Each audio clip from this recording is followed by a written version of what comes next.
Hey everyone, big warm welcome to you. If I've not met you before, I'm Grace Cherry. I'm the owner of Miss Kitty's Meow, a burlesque company based in Hobart, Tasmania, right down the bottom end of Australia. If you've not visited, great place to live and work in.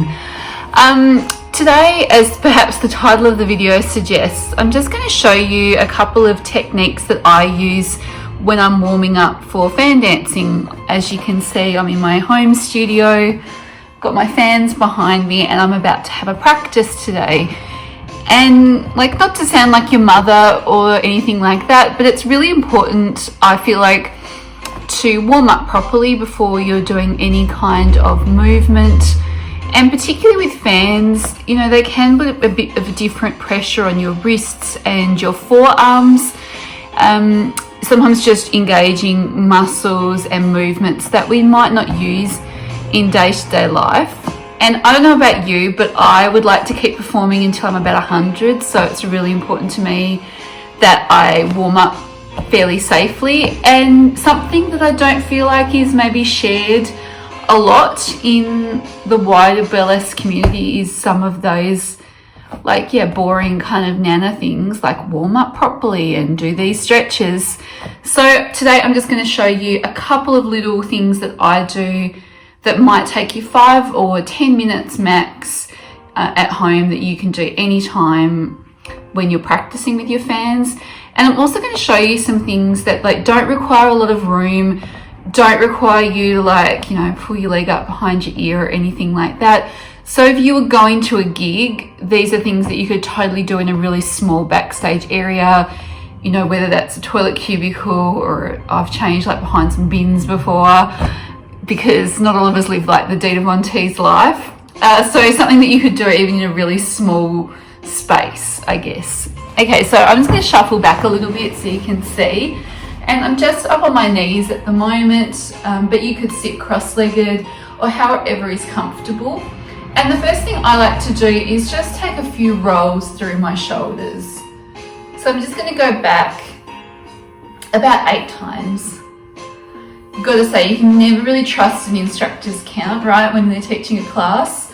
It's always a few more one way, a few the less, the other. And then I just take them forward. I think you just get distracted when you start talking about something. Maybe counting to 8 is just something that's too much beyond me. Maths was never really my strong point, so I've got to say. Yeah. And just repeating that once more. You could do it a few more times, depending on how you're feeling. If you've been hunched over a computer or driving a little bit, sometimes it can feel nice to take these a bit slower, to spend a little bit more time. You might want to spend a bit more time one direction compared to the other. It depends on your body. And I guess, what I probably should have said from the outset, although I trust you all, you're smart people, is that you know your own body the best. And if there's something that doesn't feel good for you, just take a modification. Too easy. So I'm just going to leave one hand on my thigh and just take the other one up and over. And I'm not going super deep because I'm personally feeling a little bit tight today.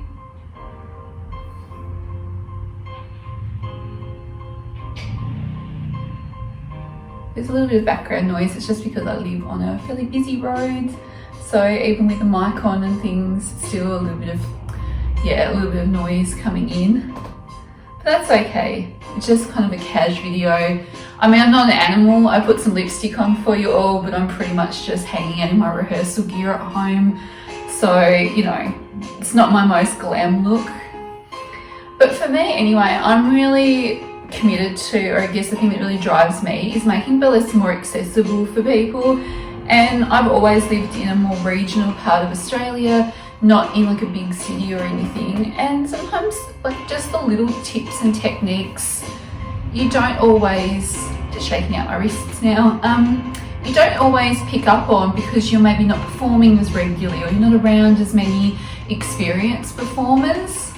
Just taking a nice twist, a roll about, a little disco. So sometimes you're just not around, all those really experienced performers, and there are things that you can miss out on. So for me, it's about sharing the knowledge that I've gained over the last, say, 10 years of performing, and I'm not the best performer. Like, I'm pretty average, not being down on myself, just saying. We're not all superstars. I'm just your average, like, jobbing performer. But there's certainly things that I've done over the last decade that are not good. So anything I can do to help you avoid making some of those mistakes, love to do that. So you can always leave me a question or a comment if there's something, you know, if it's really boring, posture, alignment, you know, little tips and tricks you'd like to know, just leave me a comment.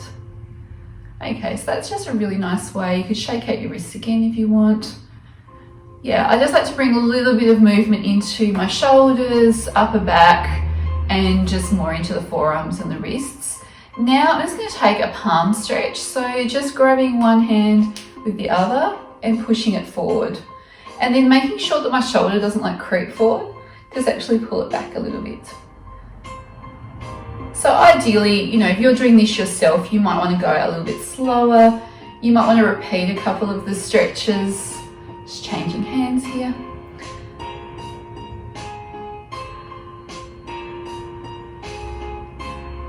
You might want to do things, yeah, a couple of extra times. Again, it just can depend on how you're feeling that day. I'm just going to clench like the tada kind of spirit fingers. Like, these are not spirit fingers, these are spirit fingers.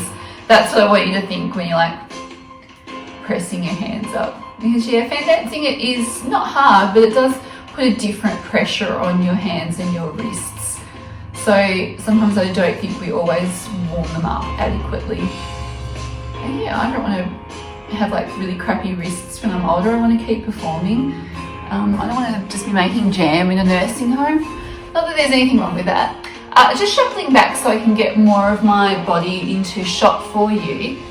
So I don't know how I can make this look good.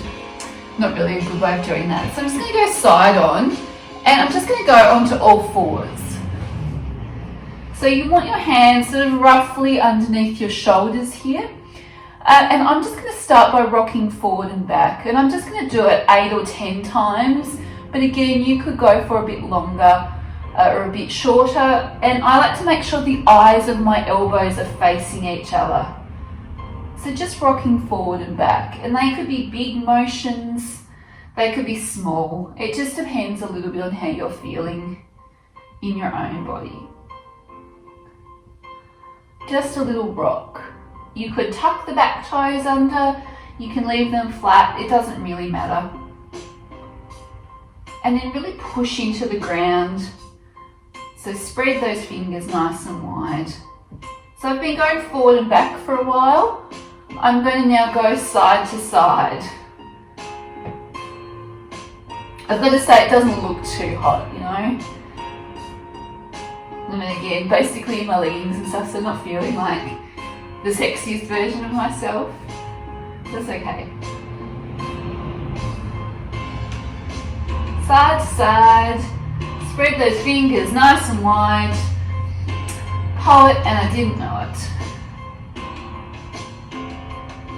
Okay, now here comes the fun bit. We're going to do that again, but instead of having the eyes of our elbows facing each other and the palms forward, I'm just going to turn the palms out.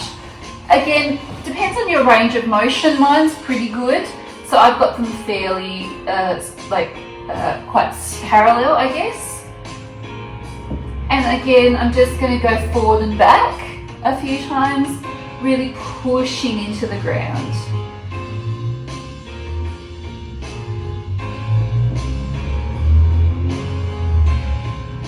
So these are just my little exercises that I do now, going side to side. If you're sort of performing and you're not really experienced, you didn't have in terms of stretching, and you feel that's something that you're a bit uncertain about, I would definitely recommend seeking out like a yoga class, a Pilates class, even a really basic beginner dance class, just to give yourself a bit of confidence in learning how to move yourself safely and to know your own body a little bit. It's not about being, you know, the best dancer in the world or anything. or the most flexible, but it's just about knowing your edge and knowing how to do things safely. So I've had my hands like that. So we've gone from forward to side. Now the slightly uncomfortable bit, I'm actually going to turn the palms backwards. So the palms of my hands are down, my fingers are facing towards me. And that on its own might be enough of a stretch for you because that's quite strong. For me, again, my mobility is not bad. It's pretty good today, so I'm feeling it. But some days I've not been. But this might be enough for you. It's a pretty strong move. If you're feeling okay, you could definitely just start to rock forward and back.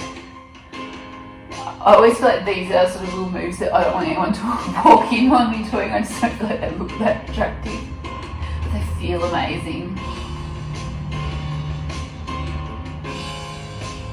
And again, side to side, I don't get as much of a range of motion here.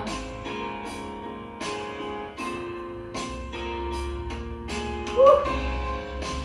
Maybe some little circles, one way,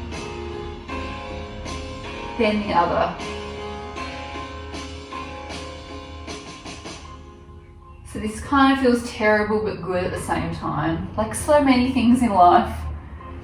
Now I have a little shake, and now I'm just going to turn my palms and my fingers in towards each other. So last circle. So you've actually really just moved in a little around the world kind of motion. You've gone forward, side, back, and now you're bringing them in. I always like to finish off on this one rather than finishing off with the more uncomfortable one. It's like something, giving yourself a little treat to look forward to. So I'm just doing some little around the world, little circles with my body. You could stick to just that forward and back motion. I'm feeling like I just need a little bit of extra movement. It's just a weight distribution exercise, to be honest.